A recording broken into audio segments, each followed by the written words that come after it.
Okay,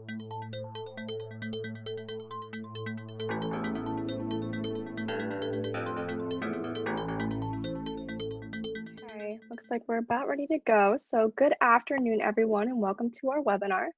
Now more than ever, how to work with the public, their expectations and emotions. And this webinar is presented by Randall Resources. My name is Brittany Milnick, and I'm the Director of Communications and Technology at PAMIC. Now, before we begin, I wanted to thank our 2020 Platinum sponsors as they help and provide these educational sessions, and they are on the screen now. And if you are interested in having your company logo placed here, please reach out to me directly at my email, which is bmilnick@pamic.org, and I can get you more information for our 2021 sponsorships. So with me today is Jack and Kathleen Randall. Jack is a visionary consultant who equips CEOs, boards, and managers to make confident decisions and achieve maximum results with clarity, direction, and strategic solutions. Kathleen is a communications specialist and executive coach who equips managers and teams to build cultures that increase trust, productivity, and customer loyalty. Together, Jack and Kathleen bring a unique style of presentation through their interactive trainings. They co-own Randall Resources International and have also worked as associate trainers on behalf of John Maxwell's Equipped Leadership International. They have taught and facilitated multiple individuals in joint sessions for the insurance industry regarding corporate vision, strategic planning, leadership communication, customer experience, and working with policyholders in an ethical manner. Now, before I hand this session over to Jack and Kathleen, I just wanted to remind you all that if you have any questions, please submit them through the Q&A block at the bottom of your screen. As well, there will be polls that pop up throughout this presentation, so if you could answer those as they come through. Now, without further ado, I will go ahead and hand this presentation over to Jack and Kathleen. Welcome, everybody. Hey, it's good to be with you folks. Jack and Kathleen Randall. It is our thrill to present to our PAMIC friends.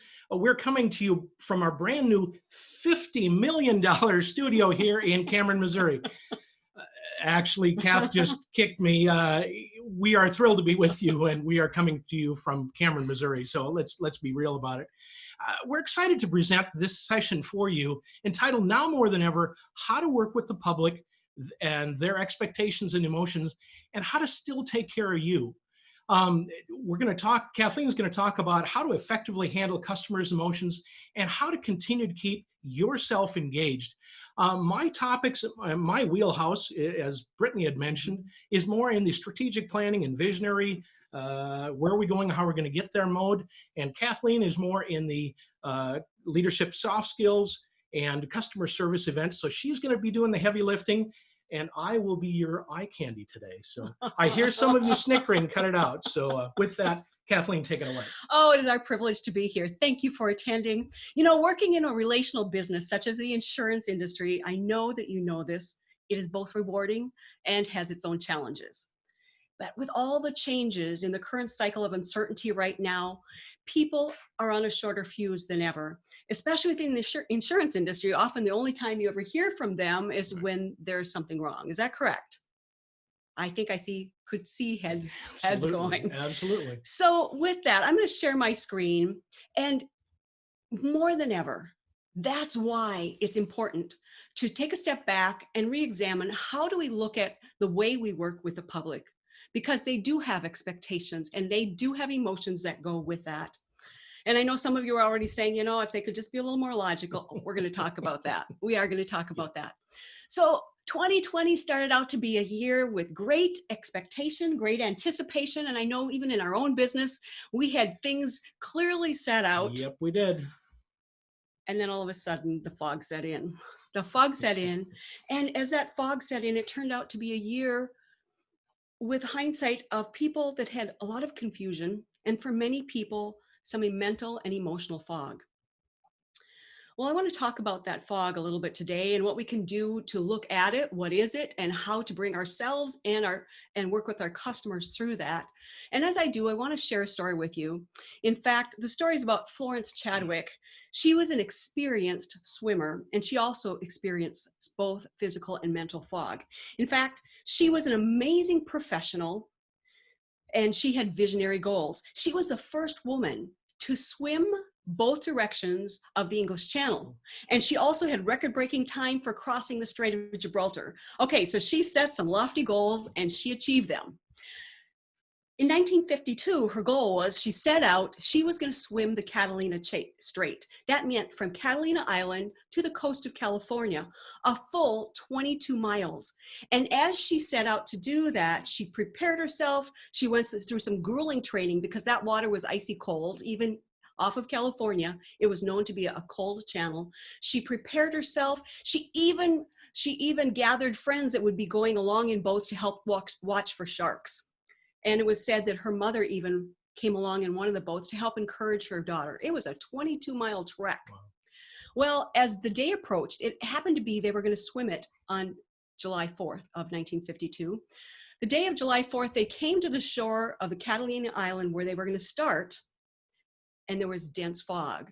But not to be deterred, she said, you know what, I still have my goal. My goal is to swim this 22 miles to the coast of California.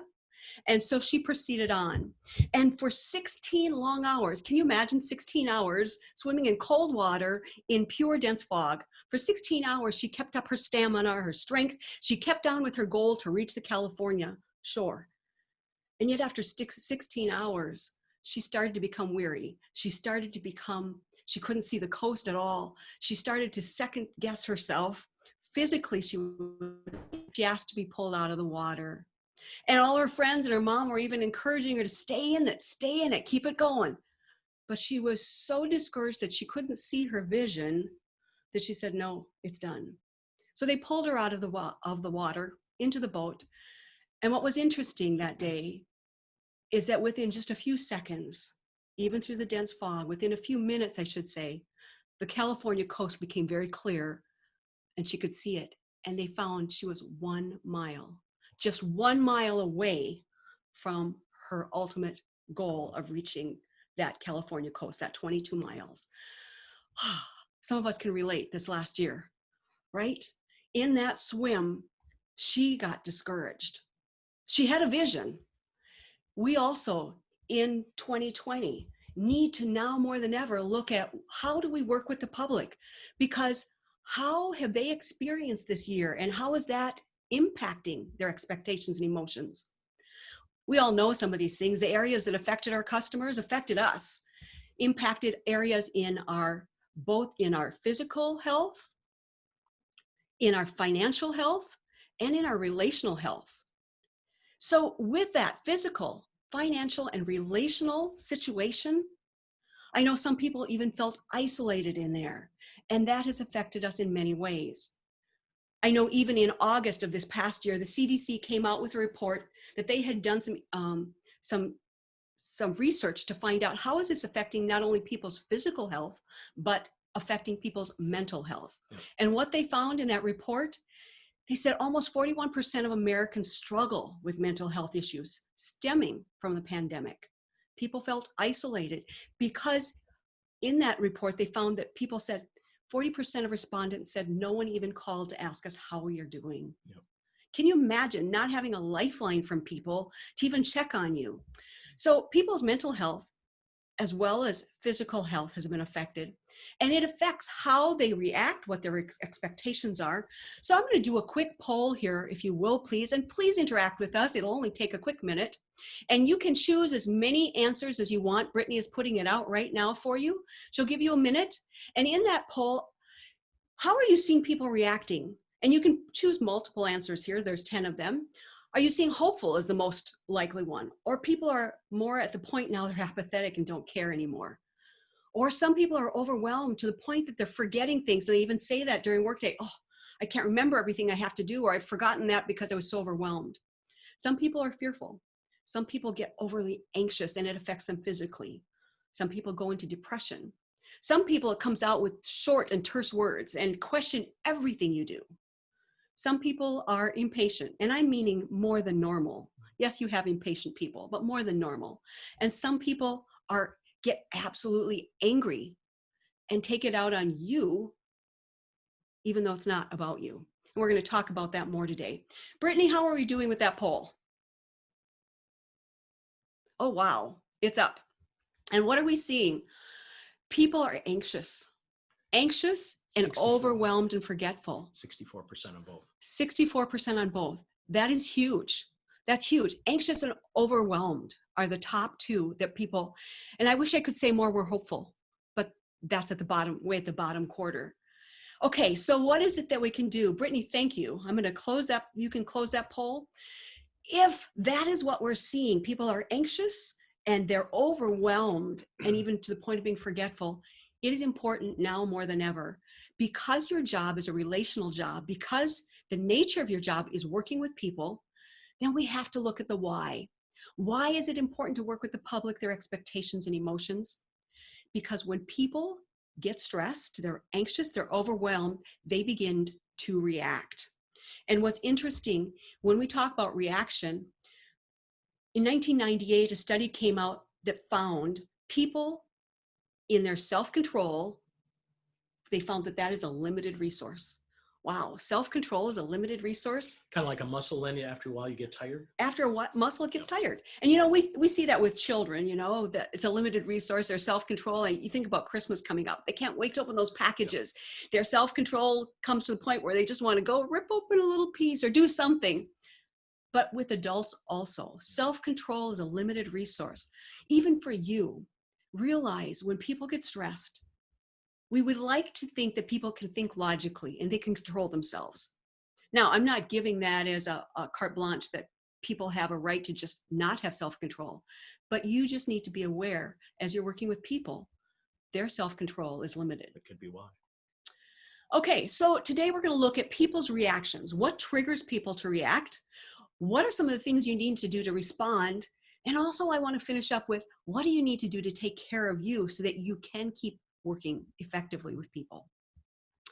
People have expectations. We all know that from the moment they interact with us, whether it's walking in your door or picking up the phone and calling you, they have expectations on what you will do, how soon you will get back to them, how you will respond to them, how you will deal with the situation.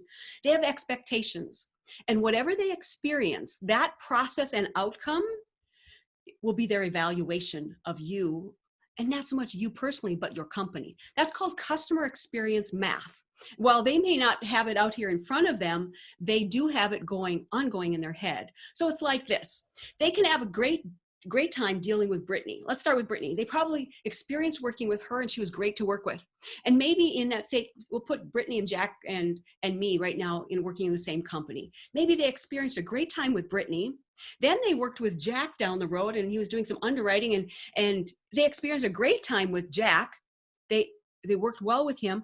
And then all of a sudden one day they had to work with Kathleen and she didn't get back to them when she said she was going to. And when she did, she was just terse and short on the other end of the phone. She didn't allow them to get out their story and try and explain what they meant.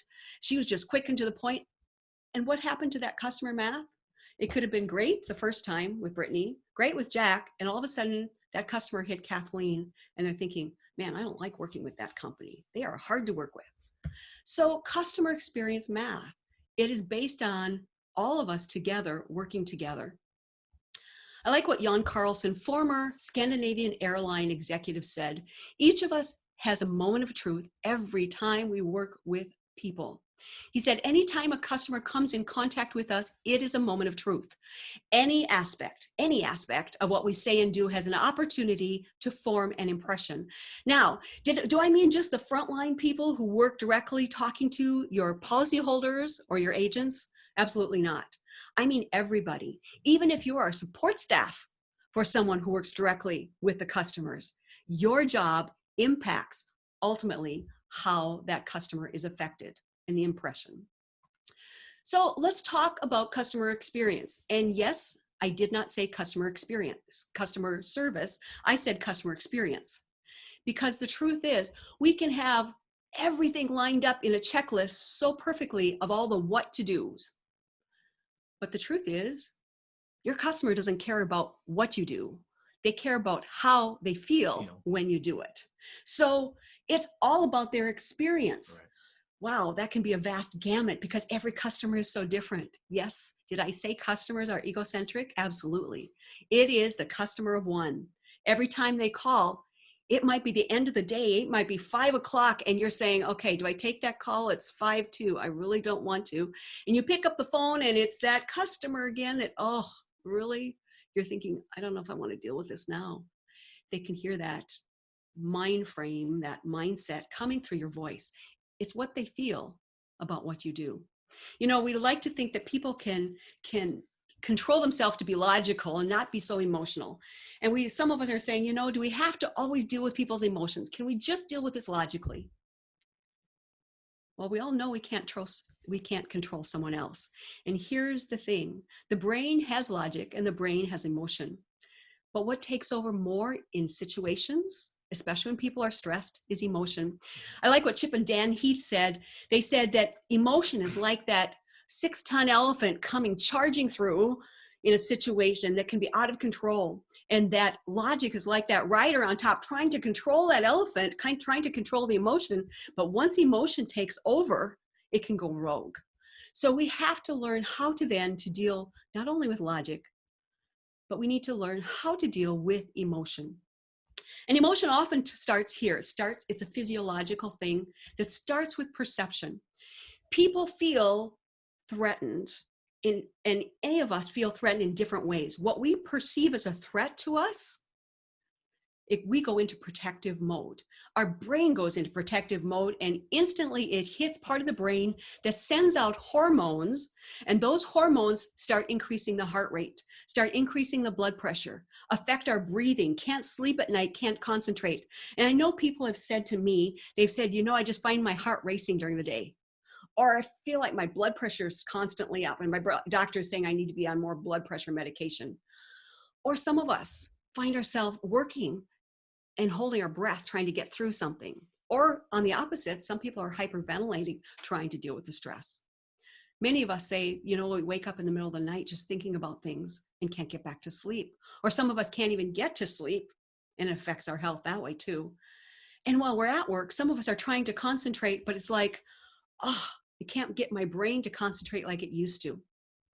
So what happens when we react? It comes out of that stress and triggers that hit. I like what Newton's third law of motion was. Yes, this is in physics, but it also applies to our relationship and our interaction with people. He said that for every action, there is an equal and opposite reaction. So for every action, when people get stressed and we get stressed, it's going head to head if we are in reactionary mode. So what does that mean? That means we have to step back and look at what are some of the reactions that our customers have. Also, we have to look at what are some of the reactions that we have. Right. And we have to identify both of them. So common reactions we see from people either are so hypervigilant when they get stressed, they want to talk about everything. And some of you might know them, and some of you might see them coming up to the holidays. And as you get together with family, they might want to talk about everything. And you're kind of like, just back off. I need some space. They would be the in-laws. That's what you think. Sorry. Some people go quiet to the point of getting depressed, go inward. Some people get forgetful or are fearful of things to come. Some are anxious but quiet. And those anxious but quiet ones oftentimes are the ones that we call time bombs, because they bury everything. And then all of a sudden, one day that time bomb explodes, meaning all of a sudden you're going to hear something come out of their mouth that you're kind of like, whoa, where did that come from? That's not like them. Or they either explode over something you might think is really small, but it's been accumulating over time to them, or they might implode. And somebody that's been your hardest worker on your team, or maybe some of your most loyal customers, implode and they shut down. And for your team members, it might be they shut down and they just have nothing more to give. Or for customers, they implode and they walk away and you don't even know it. Other reactions that are common are people get more impatient. You have people that are cut, get to the point, I need results. That is a norm. You have people that are that way. But in stress, they become even more impatient. And some of them get to the point they become bullish. And I'm not talking about just being a bully. I'm talking about they're bullish in that they want to get from point A to point B now. And they will roll over anybody they can to get there. Other people become short and terse with their words, and they question everything you do, or they even become argumentative, or the opposite of that, they become sullen. All of this is due to the triggers of stress and overwhelm, and they go into protective mode, which is fight or flight mode. And you can see by what we just talked about, some of them are very much fight. They become angry or they're argumentative. Some of them are very much flight mode. They back down, they get depressed, they get anxious. So those are common reactions, fight or flight mode. But how about you? How about you on the other end of the phone with your customers? How are you doing with reacting to your triggers? Now, I know some of you are saying, well, it's not what, it's a who every time so-and-so calls. I would challenge you that it isn't a who. It is a what that who happens to do.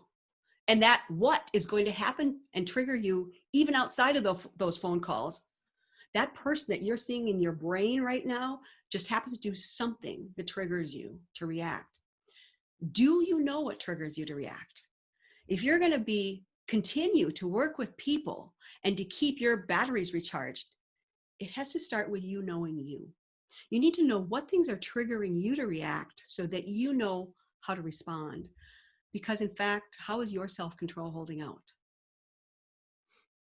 Self-control is a limited resource, even for you. Right. So the first action item I want you to think about is, even when we're done with this session, take a few minutes, whether it's right there, right after the session, or this evening after dinner, when you're just sitting and thinking, and sit down and identify what are some of the things that trigger you to react, to go into either a flight mode or fight mode. It'd be especially good prior to Christmas to do this exercise, trust me. It would save you a lot of relationships. Right. So know your triggers. Then if we know our triggers, then we need to know how to go on so that we're not always the reactionary. And let's look at response, because your response is going to be key to reaction and to even recovering situations with your customers. Some of you may or may not have seen this equation. It's a simple E plus R equals O. Event plus your reaction will give you an outcome. You have events that happen to you every day, some that you plan on, some that you don't plan on, and they happen. How you react to them, and we just said earlier, reaction is fight or flight mode, it's protection mode. How you protect yourself will give you an outcome. And usually when you're in reaction out mode, usually you're not going to get the outcome that's the best. You're going to get an outcome, but it might not be the best or what's needed. So I want to change this equation this afternoon from reaction and cross that out, and let's look at response. Event plus my response will give me a better outcome. How do I need to respond? We said here are some of the actions we talked about earlier. How do I need to respond to some of these actions? Well, in this short time, let's just look at a few responses. You know, you're sitting on the other end of the phone. I want to talk to you starting there. You don't think they're seeing your face, but everything that your face is doing, everything your mind is thinking is coming through that phone.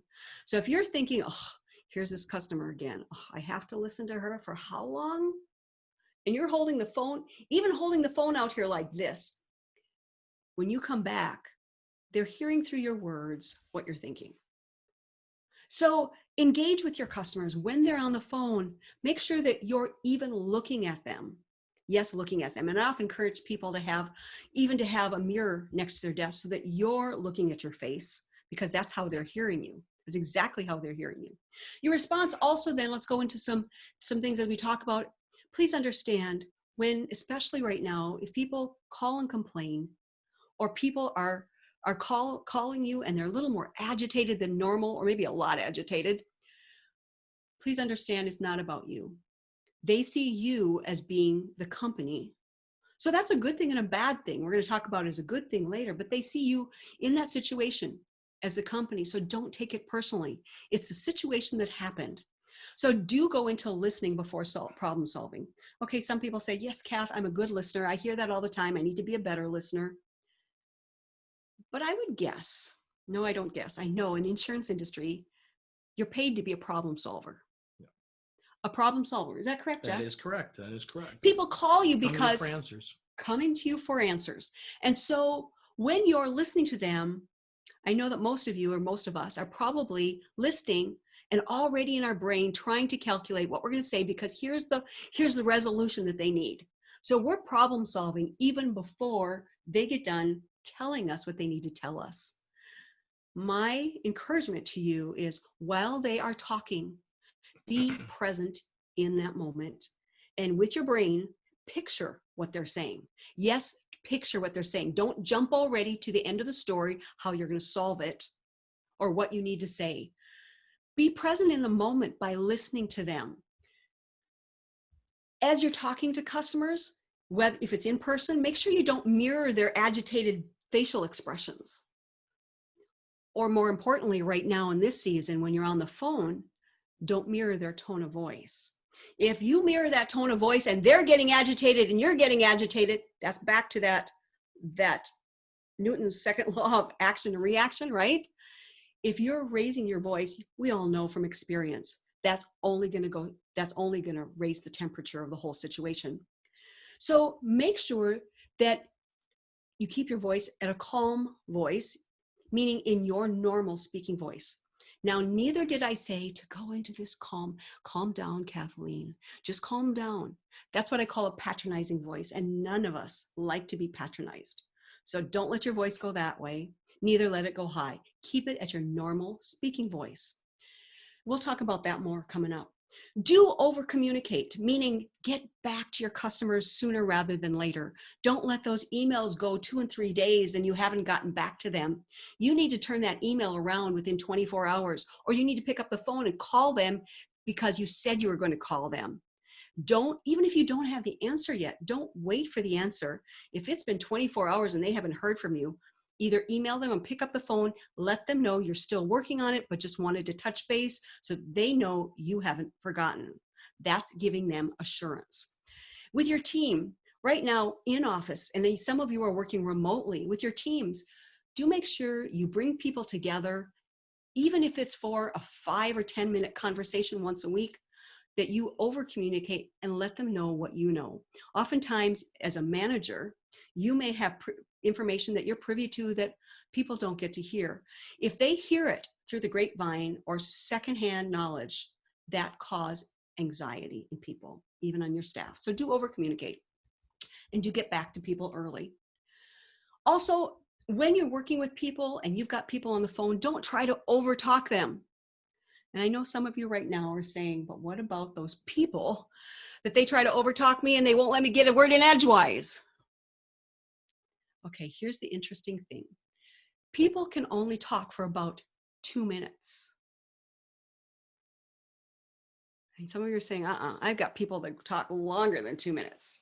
No, the key is people can only go on and on and on for about 2 minutes unless you, the listener, does something to trigger them to go on 2 more minutes and 2 more minutes and 2 more minutes. So what are some of those triggers? If you keep interrupting them, they will go on longer. So if you cut them off or argue with them, they will go on longer. So let them talk. How do you know when is your time to come into that conversation? Stay in the conversation with some regulators. Those are those, Don't just go dead silent on the other end, or they'll wonder, are you still there? And they'll go on longer. Stay in the conversation. When you hear them start to repeat themselves, that's where you're going to enter the conversation and you're going to use their name. Okay, Jack, across a crowded room, what's the name you're going to hear? I'm going to hear my own name, of course. Your own name. Yeah. Even in a crowded room where it's loud and noisy, any one of us usually can hear if someone says our name. The same way when people are in a mental fog and they're on the phone talking to you because there's something going on, they've got to get across. When you use their name, not in a parenting way, but you enter the conversation saying, Kathleen, I do want to help you. What does it do? It allows their brain to come back to reality, to actually hear. Now, I might have to say a couple times, Kathleen, I do want to help you. What I'm hearing you say, then you're going to go into restating. Okay, we're going to talk about how to put that conversation together in a real short bit. Do survey their needs. Sometimes you might have to, at this point in time with things going on, maybe a short survey just to find out what is it our customers really value right now, or what are some things that they need in a different manner from us right now. Do survey their needs. I think another way of saying what you're saying is don't assume. Don't assume Rather you know. ask, rather tell. And picking up the phone. It is so valuable. You know, in that statistic we talked about earlier in the session, we talked about people said nobody even called to check on them. Pick up the phone. Call your agents. Find out how they're doing. You know, oftentimes the only time they ever hear from you is when something's wrong or you need something. Pick up the phone. You know, how valuable is that relationship? It's critical. It Absolutely is critical. And any little thing that you can do to help your company, it's a game of it's a horse race. So little thing you can do is so important. It is so important to keep that relationship. That's right. Also, encourage your agents to pick up the phone and call your policyholders. And if I were you, I would tell them, start with some of your older policyholders. They need to hear a voice on the other end. And that's how they're used to doing business. So do pick up the phone and call people. Do be able to be patient. Remember, we talked about self-control is depleting. We're going to talk about what you need to do to re-energize yourself coming up. But with your customers, you do have to be patient. You do have to empathize. I didn't say sympathize. There's many things we haven't gone through that they are going through. But empathy is being able to validate their emotions. And we're going to talk about validating emotions in a few minutes here. Do not allow them at the same time to berate you or harass you. When you have people on the phone, oftentimes they have a little more boldness in their willing to berate people. That's not something that needs to be taken, and we'll talk about that, what you need. Do use an agreed upon statement. An agreed upon statement that within your department or within your whole company, that you know if someone is belittling you or verbally harassing you, you can use that statement, speak it, and then hang up the phone. Okay, we're going to talk about that one coming up. So your responses. Oftentimes, let's start with some of that hardest one is that bull. They want to bull over everyone. They want to roll them over. They want to do what they can do to get what they want. How do you diffuse a bull? First of all, I want to remind you, don't take it personally. And then as you do, reduce your defensive tone over the phone. Don't go patronizing, but don't go into an argumentative tone. Make sure you turn on that active listening where you're in the moment. You're using some of those regulators. Okay, I hear what you're saying. And use some validation statements, and we're going to talk about this coming up. And offer practical, immediate solutions. Even if you don't have the answer, then a practical, immediate solution is saying, Kathleen, I know this is something that is very concerning to you. I will do some research. I will get back to you by noon today. And then make sure you get back to them by noon. Absolutely. Even if you don't have a full answer, get back to them and say, I am still working on that. I need a little bit more time. At least they know they are in the loop and haven't been forgotten. Let's talk about those validation statements that I talked about earlier. This is when you need empathy. Validation statements, I'm not talking about validating your emotion. I'm talking about validating their emotion. So what is an empathy statement that validates their emotions? Things like, I understand your frustration. I understand your concern. Or I'd feel the same way if that happened to me. Or I apologize for the inconvenience. These are things that validate their emotion. Before you go to solutions, after you've listened to what they say, you need to go right to a validation statement. That allows them to feel like they've been heard. One statement I put on the bottom there, you can use, but I put it in gray, and I tell people, especially in the insurance industry, not to use it. Why? Well, in a claim situation, you want to make absolutely sure you're not creating a waiver. And you all know what I'm talking about there. So make sure that if you use the word agree, make sure that you're using it very carefully so that it doesn't create a waiver, especially in a claim situation. And I say just use it very judiciously. I would almost take that one out from your vocabulary. There's plenty of others I would not probably. And take a screenshot of this if you'd like, because these are things you have to use after they're done speaking and they've told their story. It allows them to feel like and know that they've been heard. Okay, let's move on. Assurance statements are also some things you need to speak to your clients. Assurance. What does an assurance statement do? It gives them confidence in your ability to help them. Now, I know some of you are thinking, what do you mean? They came to us because they know that we can help them with their insurance. So they should have confidence. Otherwise, they wouldn't put their insurance with us. Well, Jack, what's that statement we always say about the implicit and explicit? Make the implicit explicit. In other words, yeah, they should know it, But Mhm. sometimes we need to say exactly what we mean so that they hear that, because they may not know that. So assurance statements are like this. I am confident we can offer solutions to help you. Or I am confident that our insurance product will help you in this way. Or even to the point of saying, I do want to help you. So how would I put that together? I would put that after I've listened to their story. I may then, after I hear them starting to repeat themselves, I might say, Kathleen, I understand your frustration. I do want to help you. Those two put together actually help people to just take a breath and calm down, like, oh, I finally found someone that's willing to listen to me. You have no idea how much this kind of verbiage helps people. It's like having one of those balloons that are filled and expanding and expanding and expanding. That's in people's emotions to the point where all of a sudden you use this and it just takes all the steam out of it. So I do ask you, take a screenshot of that. Play around with this in your conversation and challenge yourself to do that listening. Challenge yourself to use following the listening, go right into a validation statement and go right into an assurance statement following that before you give them a solution. And then another thing you need to be aware of for words. Sometimes people have a lot of words that come out of their mouth. And I said sometimes being on the other end of a phone emboldens people, but it doesn't give them the right to make you feel personally threatened or unsafe. Belittlement and verbal abuse should never be allowed anywhere within your offices or with your customers.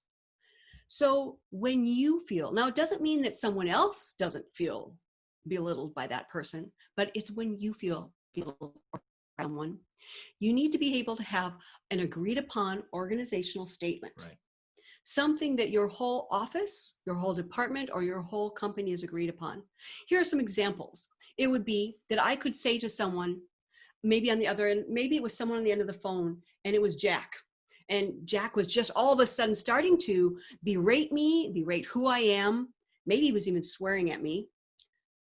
I'm going to say, Jack, if we cannot maintain a civil level of conversation, I will transfer you to a supervisor. Or if we cannot maintain a civil or a professional level of conversation, I will transfer you to a supervisor. Now note that I did raise my voice just slightly because I need to get into that conversation. I will be very definitive.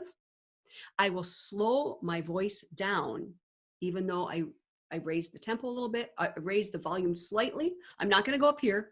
I'm just going to raise it slightly so they hear me. I'm going to slow it down. If we cannot maintain a professional level of conversation, I will transfer this to a supervisor.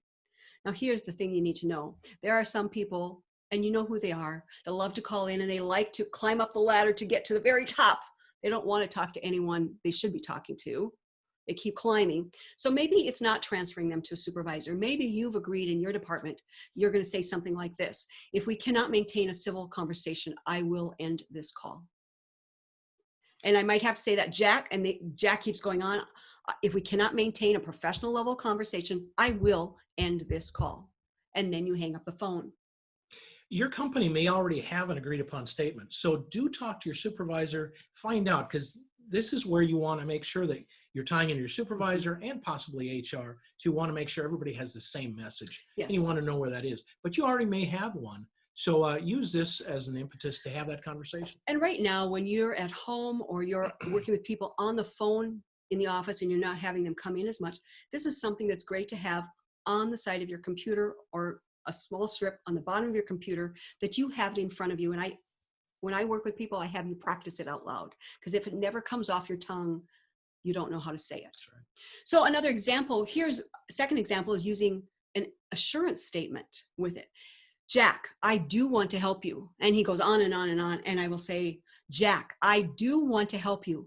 If you cannot continue this conversation, with abusive language, I will terminate this call. So those are two samples. You can come up with your own, but just make sure everyone has it, because no one should ever have to feel like working with the public like they need to be abused. Exactly. My action item to you at this point is you need to choose to respond. It is human nature to react, and we all go into reactionary mode. But my challenge to you is choose to respond and quit reacting. Choose your response. Let's take a quick Q&A. Brittany, any questions at this point in time? We do have a couple to peers. So first one being, what if we don't have an agreed upon statement for dealing with irate customers? Okay. If you don't have an agreed upon statement, if you've been part of this session today, I would encourage you, use it as something that you've taken away from the session. And either if you're the manager during a staff meeting, your staff has great ideas. Use these examples and let them help you tweak it. Or if you're not the manager, but you're feeling that you need this one, and I'm going to take what I just said away. Not if you're just feeling. I tell everyone you need to have it because it will happen at some point in time. You need to bring it up to your manager to be brought up at a staff meeting, and you need to have an agreed upon statement. What else? Did you have another one? It does look like we have a couple more here. Let me see. It looks like, what do you do when a policyholder or agent calls to start complaining, but doesn't give you a chance to talk? Okay, so when they call and they want to go on and on, like I just gave you an example, I said they don't give you a chance to talk. I said give them 2 minutes. After 2 minutes, they will start to repeat themselves. And that's where you use your name, their name, excuse me, not yours. Use their name and say, Kathleen, I do want to help you. What I'm hearing you say is this, this, and this happened. And if they keep going, I'm going to interject another time and say, Kathleen, I do want to help you. What I'm hearing you say is, and then I have to rephrase or phrase what I heard them say. Right. With that, we're going to keep going. Some of you may have some other questions, and I'd love you to put them into the Q&A, and we can finish them up at the end. Is that okay with you, Brittany? Yes, it is. Okay, Cool. Let's move on, and we'll finish the last part, and we can come back to Q&A. The third part of our session is working with the public. More now than ever, you need to take care of you. What are some strategies to recharge your batteries and stay energized? And I just want to throw in too, especially during COVID, especially when you're not used to working from home. This is so important. So I want to make sure you're picking up on this. You know, when we've all been in this fog, we have a tendency to get drained. And likewise, we've got to figure out what it is, just like Florence Chadwick. What is it that we can do to re-energize our batteries? She didn't give up her vision. She continued on. Yes, the first time didn't work, but she didn't stop there. She re-energized herself. But you know, in the days of all this fog right now, people are drained. There's mental tasks you're working on. You're having to respond to people in a different way and quickly. And while you're trying to handle things, even from working at home, some of you have kids at home. Some of you are trying to juggle other things at home. This research from back in 2009 found that people, when they're under stress and having to have prolonged mental tasks requiring close attention, like you're doing right now, even when you're trying to underwrite things and even when you're trying to get solutions back to customers, those mental tasks requiring close attention and memory and a quick reaction and response to people, they found that participants said there was chronic fatigue that set in. They reported being tired and lacking energy. Can you feel that? Anybody identify? Absolutely. So we've got to figure out what are some things we can do for ourselves. If we want to stay in an industry where we know we're helping people, we love being in this industry, we love working with people, how do we take care of ourselves so we can keep doing that? Florence Chadwick, in Cutting Through the Fog, yes, the 4th of July of 1952, she didn't meet her goal. However, she took some time off and again attempted it. And she did swim that channel, all 22 miles of it. But before she did, and before she finally accomplished it, she took some time away to rest. Now, I'm not saying that you can take time to go away on a vacation or you can just rest from what you have to get done with your work. But you've got to find a way to incorporate rest and incorporate play. What do I mean? Carol Dweck, in her book, Mindset, says this: when you need to get your mind in gear and change your mindset, she says, think of what you're doing as, yes, it is hard, And yes, it is fun. This is hard. This is fun. I want to tweak that statement a little bit for what I'm talking about and say, this is hard, but add fun. You need to add fun back in your life. And yes, fun is only a 3-letter word. It's not a 4-letter word. There's nothing wrong with adding fun back in. And for some of us, give yourself permission to have fun. We like to have fun when we're presenting to groups like you. Give yourself permission, because sometimes we've forgotten how to do that. We've been working so hard. Just the adrenaline of smiling and laughing creates a good hormone in your body, okay, to keep you going. So what are some things you can do to add fun? Getting back to, what's your favorite sport? For me, it's walking. I love to get outside. I love to go walking. It changes my environment. It changes my mindset, helps me see things around me that aren't work, helps get my mind on other things. Just being able to breathe fresh air, just being able to see trees around me, if I can see trees, or seeing a different environment other than a computer in front of my desk. And I would say, on a personal bent, with so much electronics around us, I can't help but wonder if that does something to us also. So getting outside, doing some walking, getting back to a hobby. Sometimes it's a hobby that you like to do. I know Jack has a favorite hobby. Absolutely. Get me out in the garage, get my fingers dirty. It sounds corny and it sounds crazy, and sometimes I felt guilty. Don't feel guilty about picking up that hobby again. If you've forgotten what it is, find one. Give yourself permission. I never begrudged Jack being out in the garage. I knew that he was always a happier guy when I knew he could spend some time in the garage and come back, right? So hobbies for any of us, what is it? For some of you, it's listening or playing music. That's relaxing. Or reading or laughing with friends. Don't forget to laugh with friends. I know some people are doing it over Zoom and getting together. We just did some Christmas decorating with my grandchildren who live overseas and my grandchildren who live in the States and us here. And we had a chance to laugh and see what each other was doing.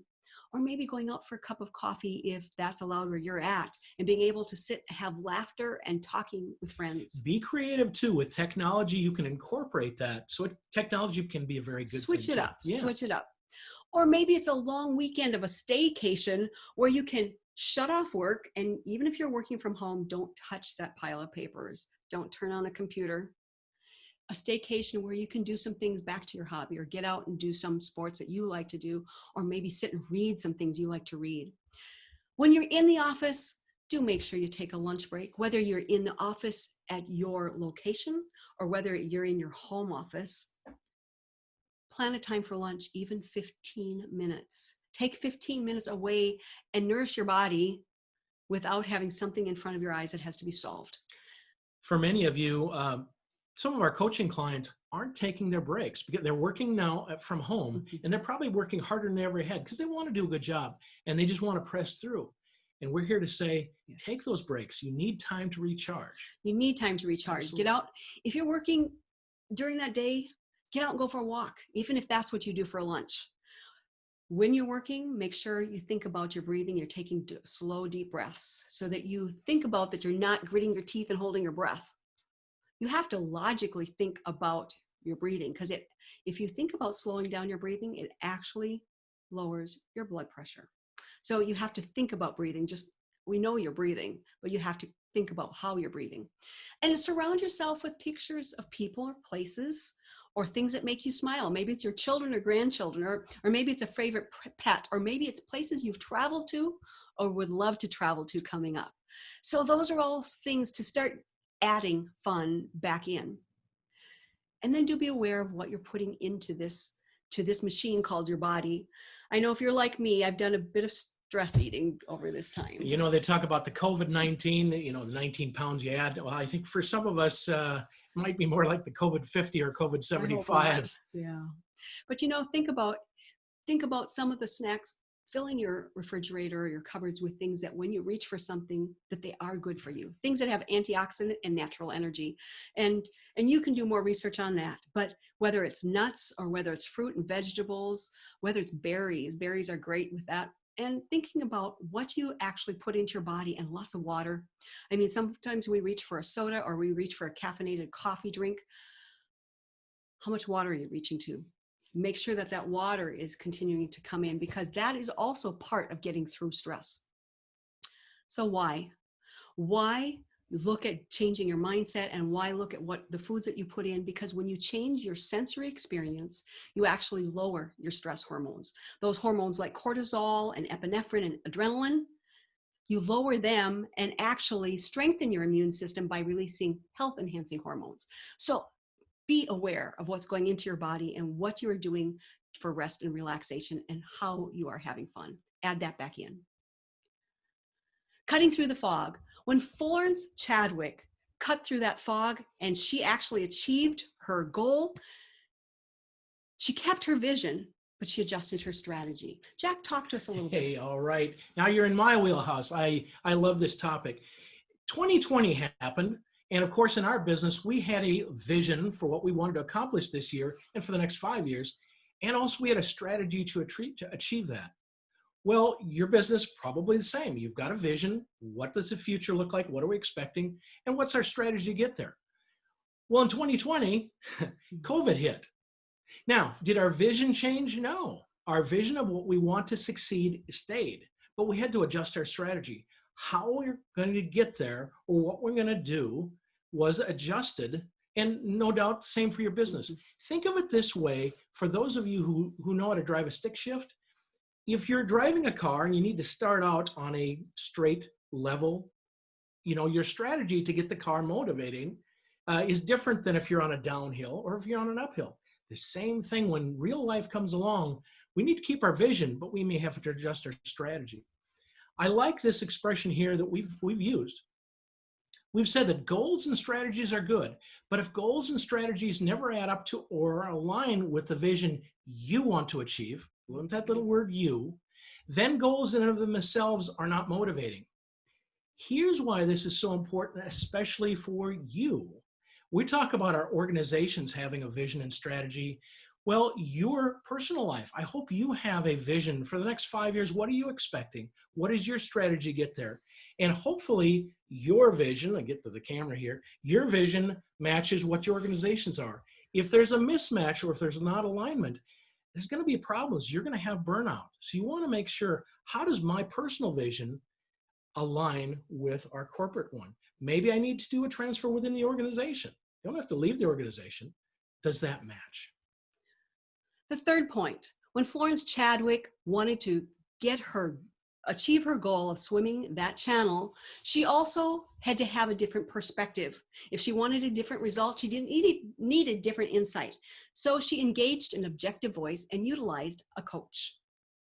Coaching is one of the things that we offer as one of our services too. So when you mention coaching, a lot of times this is the image that we conjure up where somebody's screaming in our face, probably when we were in high school sports. A coach isn't like that in a business sense. You can have a personal coach, a life coach, you can have an executive coach, or you can have a leadership coach. A coach, think of it this way, a coach is somebody who can help you go to a place where you wouldn't normally go on your own. Particularly, a coach will help you uncover your blind spots. Do you even know what your blind spots are from a leadership or from a management or from a team standpoint? What are blind spots? A coach can help you with that, as well as some of these other things. Coach can help you deal and transition in location and employment, and deal with uncertainty, become a better leader, critical conversations, better decisions, better goals, reach goal faster. That reflective listener can help draw out of you. The answers are probably within you, likely within you, but they can help ask those questions to draw it out of you. I love this quote by Andy Stanley. Andy says, you will never maximize your potential in any area without coaching. He says it's impossible. He says you may be good, you may even be better than everybody else, but without outside input, you will never be as good as you could be. We watch sports on TV all the time, and those sports professionals utilize a coach. You are a professional in your industry. Are you doing, as a professional, are you utilizing a coach to help you become the best you can be? Absolutely. The third point, as we look for with Florence Chadwick, she said in order to achieve her goal, she had to take small, consistent movement to bring back the momentum. In fact, her new coach had her swimming 7 miles a day. Rather than trying to stretch out the 22 long goal, 22 miles, she was swimming small, consistent stretches. So when we talk about small, consistent, some of you are so used to accomplishing so much. And there's nothing wrong with taking a step back and trying to keep the momentum going forward, but taking in shorter spurts or shorter goals. I like what John Maxwell says. He said, small disciplines repeated with consistency every day lead to great achievements gained slowly over time. So make a goal, you need to adjust the strategy and take smaller steps so that you don't go into paralyzation. Some of us are all or nothing people. We're either all in or we're out. And yet you need to take those small, consistent steps to keep moving forward. So maybe you need to adjust your strategy in that way. Or maybe for some of those things that you just dread doing, but they need to get done. Some of you have heard of the Pomodoro technique, where you simply turn on a timer for 10 minutes, 15 minutes, 30 minutes, whatever you choose, and just work on a project for that long. When the timer goes off, put the project away, come back to it tomorrow. It allows you to get through some of those things you're dreading doing.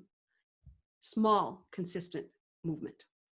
So incorporating rest and play, keeping your vision, adjusting your strategy, engaging an objective voice, utilizing a coach, taking small and consistent movement to bring back momentum.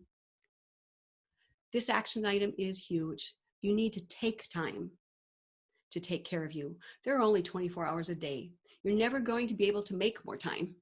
So that means you're going to have to take time to take care of you. You know, we had talked initially about during COVID, we made reference to COVID. COVID is a tough time. It's an uncertain time, and everybody's dealing with it differently. The thing is, we don't know when things are going to change or if they're going to normalize. I think Kathleen hit on it. The key is to take things in small, objective, and realistic steps. We're in this together. We are in this together, and you have a lot of people that are there to support you as well, and we are too. So taking time to take care of you. We have a little bit more to finish up, but Brittany, questions or answers, if we can take a couple more? Yeah, it looks like we have time for about one more question here. So one of the ones that is listed is, how do you handle coworkers or colleagues who don't reply to your email and triggers you to react? Never happens, is it? Never happens. Coworkers and colleagues. Right. You know, we've gotten so used to the text and the email because then we really don't have to talk to them. Right. And I would encourage you, pick up the phone. Pick up the phone. And sometimes it's not even that they're trying to ignore you. It's sometimes because they're overwhelmed. And just pick up the phone, and I might say, you know, Jack, I'm not sure if you've got my email or not. And I know you're really busy. Remember, those are validation statements. I know you're really busy, because they are. I know you're really busy. I have to have an answer to a client by such and such a time yet today. What's your feedback on that? And Jack might say, oh, I didn't see that email, or oh, I just haven't gotten to it yet, but I do need to give you some feedback. Give me a couple minutes and I'll get back to you. Right. Great. Now you can expect that couple minutes. Now, if Jack says a couple minutes, I'm going to hold him to that, or I may be picking up the phone. But let's talk about preemptive. There are times when in our emails, we make them so vague. If you need information from someone and you're emailing them, you need to put it up front. Information needed, or your response needed by. Because people are getting overwhelmed with emails, especially now that we're all working from home, or texts, and it just becomes a blur. So they're looking for key words in those lines. Your text needs to say your response needed. So both, one's preventative and one is after the fact. Let's finish up here and let's talk about, now more than ever, why. Why do we talk about taking care of you? To cut through the fog and go the distance, you have to be in your best health and your best mental frame of mind. Now more than ever. Not only that for you, but you are your company's brand. As I said earlier, people see you as the company. And a brand is a story that's always being told day in and day out. As they work with each one in your company's brand is always being told. So your ability to continue to be of service to your customers depends upon how you take care of you. As we look forward, some people are very concerned about the uncertainty. But here's a truth. Uncertainty is unavoidable. We will always have things in our life that are uncertain. But being fearful is optional. Do not let fear hold on to you. Uncertainty is always going to be there. Being fearful is optional. That's why when we talked about taking care of you, getting back to some of the things that you need to do is very needful. And it comes back to our customers. Jan Carlson said, the moment of truth. Anytime a customer comes in contact with us, any aspect of what we say or do has an opportunity to form an impression. It comes back to it's about our customers, but it starts with us. So now more than ever, we talked about people's reactions, we talked about your response, and we talked about taking care of you. How can we help?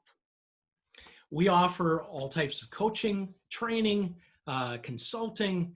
If we can help in any way, or even if you want to do a free 30-minute consultation, our information is up on the screen. We would love to help. Just let us know. If we can help with your customer experience, help train your staff. If we can work with your leadership team and how to be better, effective managers, let us know. Or even work with your corporate board of directors in terms of vision and strategy. I'd love to help you with that. I think our time is out. Again, thank you so much for this opportunity that we had to be with you. I want to extend a thank you to all of the sponsors that you see there on the screen. My goodness. And of course, thank you to PAMIC, and especially to Brittany. Thank you for putting all this together and working with us. Thank you. And with that, I will turn it back to Brittany.